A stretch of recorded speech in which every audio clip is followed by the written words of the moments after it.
Good morning, ma'am.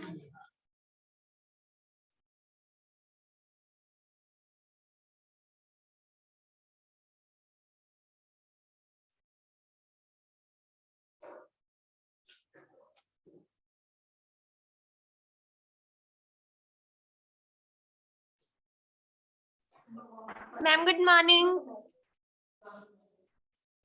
Good morning, beta. Can you all hear me? सबको Ma'am, आवाज yes. आ रही है मेरी? मैम हमें तो आ रही है। मैम आ रही है। ओके, 5 मिनट वेट कर लेते हैं बाकी बच्चों का, फिर टेस्ट स्टार्ट करते हैं। पढ़ के आए हो सभी?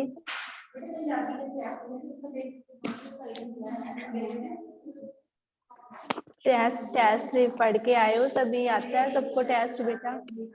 Yes. Yes, मैम पढ़ा तो है।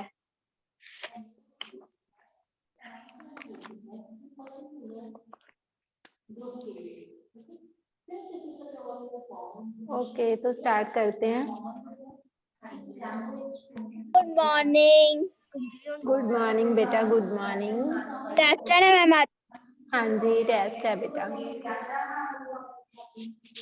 जिस समय नेम लूंगी सिर्फ वही अपने आप को अनम्यूट करेगा, बाकी सभी खुद को पूरा टाइम म्यूट ही रखेंगे। ठीक है बेटा?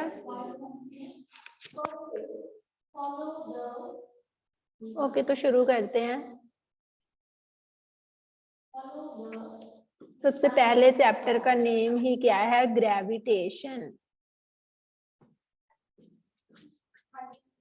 यस नितिन कुमार, बताओ बेटा व्हाट इज ग्रेविटेशन? ग्रेविटेशन का मीनिंग क्या है?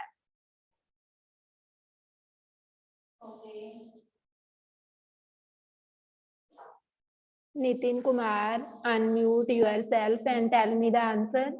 If you don't know, you can say, okay, ma'am, I don't know. But you have to reply.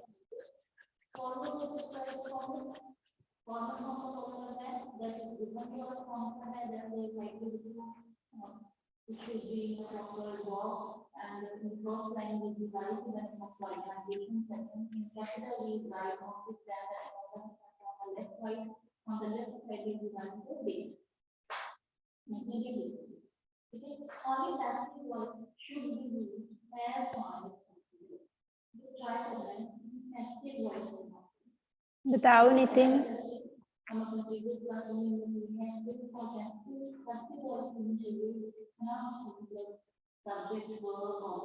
Okay, Harmanjot Singh, आप बताओ बेटा। मैम क्या Nitin, what is gravitation? Yes हाँ जी बोलो, what is gravitation? Ma'am it depends on off objects in the separation between them. हाँ जी, but होता क्या है? ग्रेविटेशन का मीनिंग क्या है?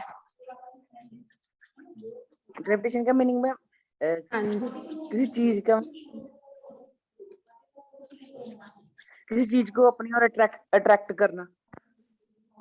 डेफिनेशन क्या बोलोगे? अट्रैक्ट हाँ, ये क्या है? एक टाइप की फोर्स है। Every object attracts every another object with the force known as force. gravitation. Yes ma'am, Arshpreet with Kaur. Force, gravitational force. Okay Nitin, okay.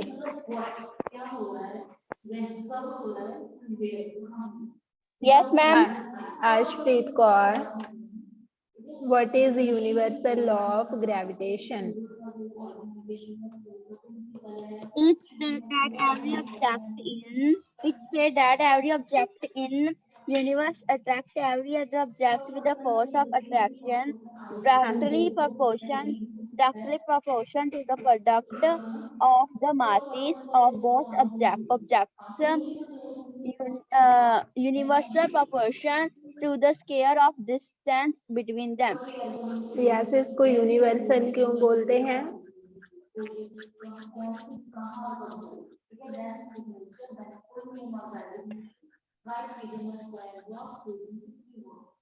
Why it is known as universal? क्योंकि मैम ये every other object को अपनी तरफ means की अपनी तरफ खींचता है, डायरेक्टली प्रोपोर्शन करता है मासेस को। नो, क्योंकि ये हर जगह पे एप्लीकेबल है, चाहे हम अर्थ के ऊपर अप्लाई कर रहे हो, चाहे हम स्पेस में हो, चाहे मून के ऊपर हो, ये लॉ हर जगह पे एप्लीकेबल है, इसीलिए इसको यूनिवर्सल बोला जाता है। Next, Khushpreet Kaur, Yes, ma'am. What is gravity? The force of attraction on an object exerted by Earth is known as gravity. Yes, and universal law of gravitation की मैथमेटिकल फॉर्म क्या है? Mathematical form, ma'am. हाँ जी। F is equal to m1 m2 r square. और कांस्टेंट कौन सा आएगा? Ma'am, G, big G. Big G, ठीक है, very good. Next, Harmanjot Singh, what is the importance of universal law of gravitation? Importance क्या है इसकी? हाँ जी। It is the gravitational force of Earth which bind us with Earth. Second point, it is a gravitational force of Sun that enable Earth through Earth around the Sun. Third point, ma'am, gravitational force of Earth that Earth enable to revolve around Earth. Fourth point, the water flow in the river due to gravitational force. Yes, good बेटा, very good. Komalpreet Kaur, what is Yes, ma'am. Centripetal force? The force required for an object to move in circular path. Yes, very good. And what is the unit of SI, unit of force? Newton, ma'am. Newton, ठीक है बेटा। उसके बाद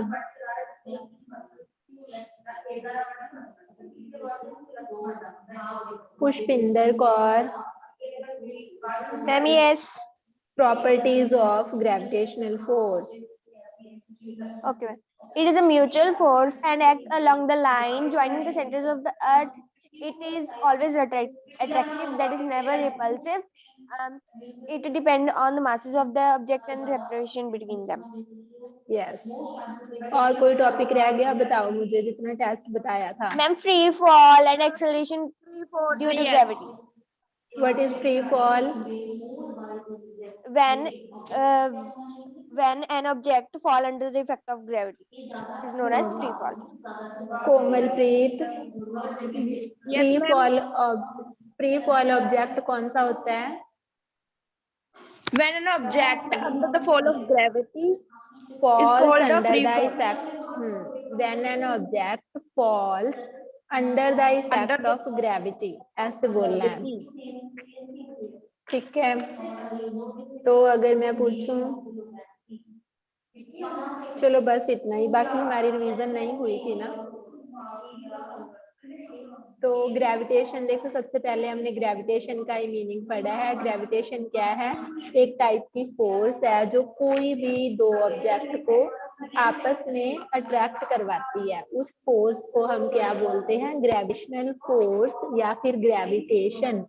every object in this universe attract every other object with the force known as gravitational force। उसके बाद universal law of gravitation को हम, इसका सेकंड नेम क्या है बेटा? यूनिवर्सल लॉ ऑफ ग्रेविटेशन का Ma'am, gravitation force. Ma'am, Newton of gravitation. Newton's law of, Newton's law of gravitation. Yes, Newton's law Newton's of law of gravitation. तो क्यों Yes. है इसका ये नेम? बिकॉज ये न्यूटन ने डिस्कवर किया था, वो उसने मैथमेटिकली Yes, भी ma'am. प्रूव कर दिया कि जो ग्रेविटेशनल फोर्स होती है वो डायरेक्टली डिपेंड करती है product of the masses of the two objects and inversely proportional to the square of the distance between them. And capital G की वैल्यू बताओ मुझे क्या होती है? 6.67 into 10 raised to power minus 11 Newton meter square per kg square. Yeah, 6.67 into 10 10 raised to power minus 11 Newton Newton meter meter square square per kg square. kg square. Yes. ठीक है, ये क्या है? Universal gravitational constant.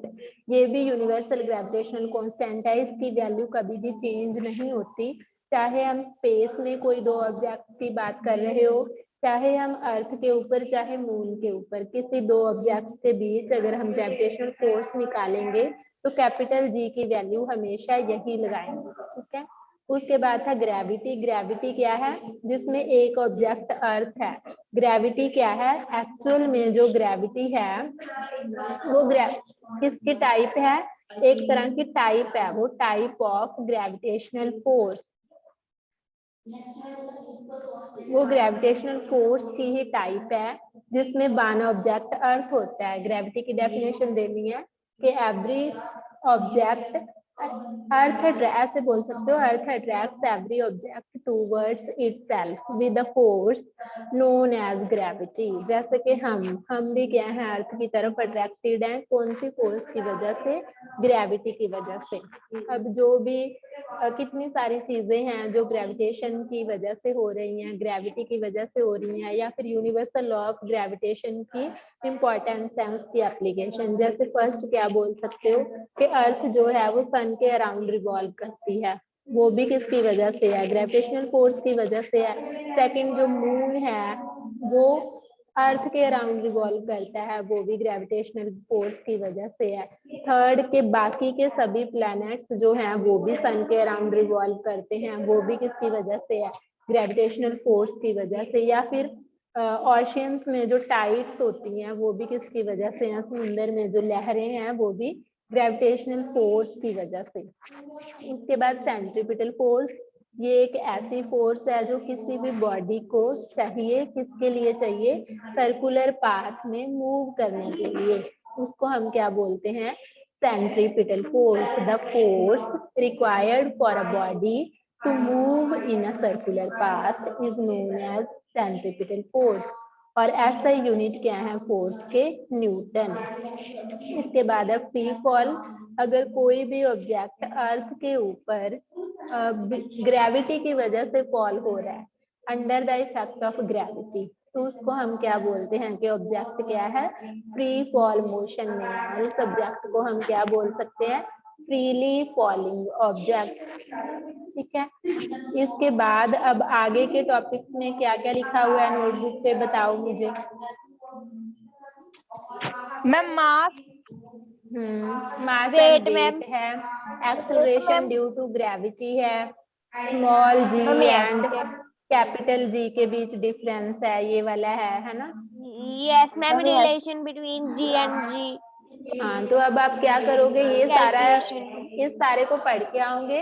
मैं पहले आपको ऑरल test लूंगी, फिर ये भी रिवाइज करवा दूंगी। ठीक है, वो 3 equations, ma'am. 3 equations of Motion की. मोशन। Yes. पहले ये थोड़ा कर लेते हैं कि एक्सेलरेशन ड्यू टू ग्रेविटी क्या होता है। Acceleration due to gravity, acceleration क्या होती है? पहले मुझे ये बताओ।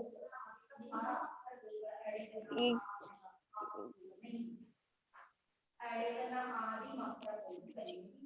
What is acceleration? मैम जब कोई चीज किसी को अपनी तरफ अट्रैक्ट करे वो एक्सीलरेशन की वजह से शायद मैम।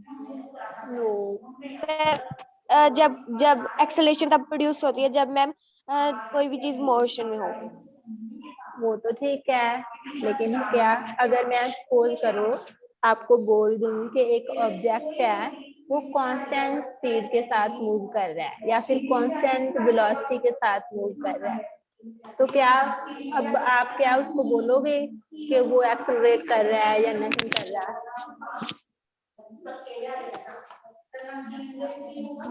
नो मैम, अगर क्योंकि जब उसकी स्पीड कांस्टेंट होगी तो वो एक्सेलरेशन प्रोड्यूस नहीं करेगा। यस, कोई भी ऑब्जेक्ट कब एक्सेलरेट करता है, जब वो अपनी वेलोसिटी को या फिर अपनी स्पीड को बार बार क्या कर रहा बार हो, बार चेंज चेंज कर रहा करता हो। है। ठीक है, speed with yes ma'am. Speed को या अपनी डायरेक्शन को, इन दोनों में से किसी भी एक चीज को वो ऑब्जेक्ट बार बार चेंज कर रहा है। इसका मतलब स्पीड विद डायरेक्शन क्या होती है, वेलोसिटी ही तो होती है। Speed with direction is known as velocity. Velocity. हाँ, तो अगर कोई ऑब्जेक्ट सपोज कर लो एक कार है, तो पहले 5 मीटर पर सेकंड की 5 किलोमीटर पर आवर की स्पीड पे चल रही थी। उसके थोड़े टाइम बाद उसने अपनी स्पीड को चेंज किया 10 किलोमीटर पर आवर। अब क्या हुआ, उसकी स्पीड क्या हो गई, चेंज हो गई। तो एक्सेलरेशन को हम स्मॉल ए के साथ डिनोट करते हैं, और एक्सेलरेशन क्या होती है, change in velocity. Change in velocity in velocity is known as with acceleration. no change in velocity with respect to time। Time के ओके साथ मैम। साथ किसी भी ऑब्जेक्ट की वेलोसिटी में जो चेंज आता है उसको हम क्या बोलते हैं, एक्सेलरेशन बोलते हैं। कि अगर कोई भी ऑब्जेक्ट टाइम के साथ साथ अपनी वेलोसिटी को चेंज कर रहा है, इसका मतलब क्या है कि वो एक्सेलरेट कर रहा है। सपोज करो कि कोई, अब इसको निकालने का वे क्या होता है, चेंज इन वेलोसिटी क्या होती है हमारे पास। अगर चेंज इन वेलोसिटी देखें तो अगर हम निकाल दें final velocity of the object minus initial velocity, minus initial velocity divided by time. ठीक है, अगर कोई ऑब्जेक्ट है उसकी जो फाइनल वेलोसिटी है वो कोई, मान लो कोई कार है, उसकी फाइनल वेलोसिटी क्या है 10 किलोमीटर पर आवर, लेकिन उसकी जो इनिशियल वेलोसिटी है वो क्या है 5 किलोमीटर पर आवर। और टाइम मान लो वो 5 मिनट में उसने ये कुछ डिस्टेंस कवर किया। स्टार्टिंग में वो 5 किलोमीटर पर आवर की स्पीड पे चल रहा था, और बाद में वो 10 किलोमीटर पर आवर की स्पीड पे चलने लगा। तो फाइनल वेलोसिटी 10 है, इनिशियल वेलोसिटी क्या है 5, 10 माइनस 5, और टाइम उसने कितना लगाया 5 सेकंड लगाया। ठीक है, तो डिवाइडेड बाय 5, तो क्या बन गया ये, इक्वल टू 10 माइनस 5, 5 अपॉन 5। तो उसकी एक्सेलरेशन क्या आ गई 1। और एक्सेलरेशन के यूनिट क्या होते हैं 1 मीटर पर सेकंड स्क्वायर। 1 मीटर पर सेकंड स्क्वायर क्यों, बिकॉज वेलोसिटी के क्या होते हैं मीटर पर सेकंड, टाइम के सेकंड। अब मीटर अपॉन सेकंड स्क्वायर बन गए, तो क्या बोलोगे मीटर पर सेकंड स्क्वायर। ठीक है, तो अगर कोई ऑब्जेक्ट अपनी वेलोसिटी को चेंज करता है टाइम के साथ साथ, तब हम बोलते हैं कि वो ऑब्जेक्ट एक्सेलरेट कर रहा है। सपोज कर लो कोई ऑब्जेक्ट ऐसा है वो कांस्टेंट वेलोसिटी के साथ मूव कर रहा है, वो अपनी वेलोसिटी को चेंज ही नहीं कर रहा, तो उस टाइम तो चेंज इन वेलोसिटी तो क्या हो गई 0। 0 अपॉन टाइम कितना भी हो, उसने तो अपनी वेलोसिटी को चेंज ही नहीं किया, तो एक्सेलरेशन की वैल्यू क्या आ गई 0 मीटर पर सेकंड स्क्वायर।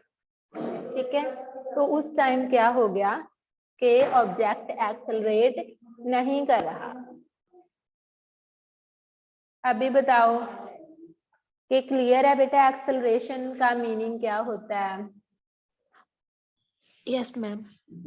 ठीक है, अब यहाँ पे हम एक्सेलरेशन, जब एक्सेलरेशन ड्यू टू ग्रेविटी की बात कर रहे हैं, अगर कोई ऑब्जेक्ट ग्रेविटी की वजह से फॉल होता है तो क्या वो एक्सेलरेट करता है, यस और नो। क्या उसकी वेलोसिटी में चेंज आता है या फिर वो कांस्टेंट वेलोसिटी के साथ मूव करता है। क्वेश्चन का आंसर बताओ। जब मैं वो फ्री फॉल होता है। हाँ जी, जो ग्रेविटी का मतलब क्या है कि फ्रीली फॉल हो रहा है ग्रेविटी की वजह से, तब वो एक्सेलरेट करता है या नहीं करता। Yes ma'am. पुष्पिंदर आप बताओ बेटा।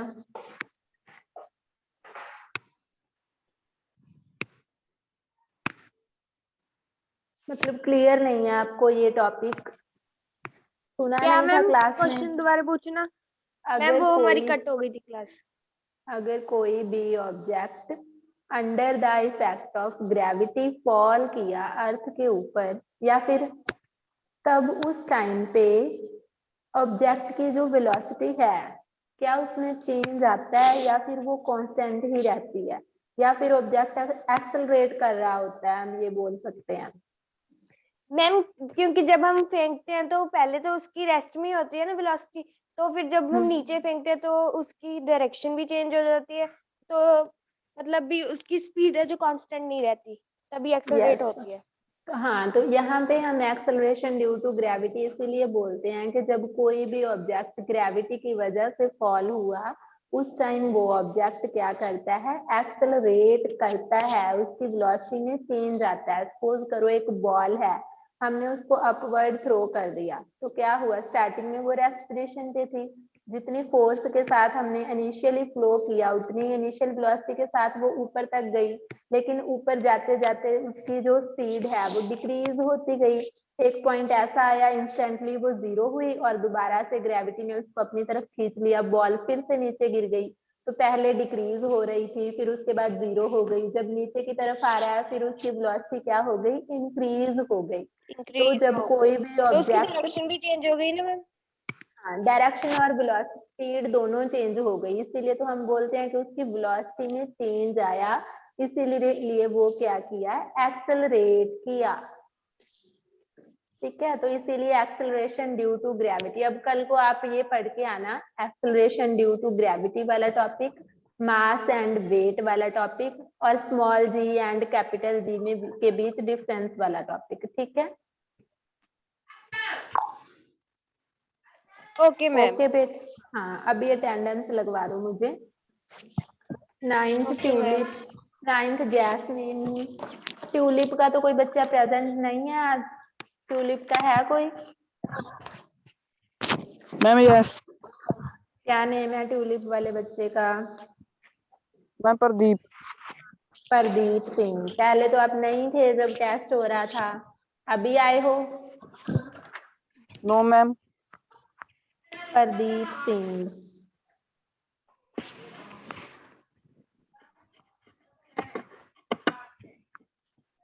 उसके बाद जैस्मिन वाले अर्शदीप कौर,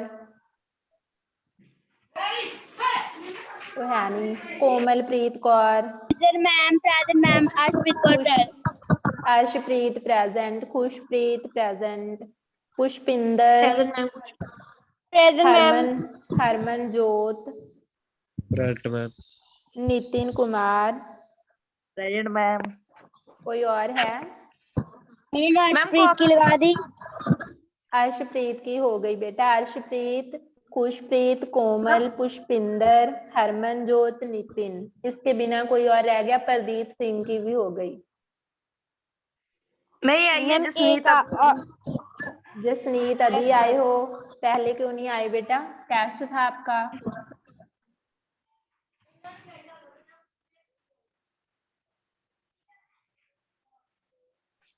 चलो ठीक है बेटा, कल के लिए पढ़ के आना, ठीक है?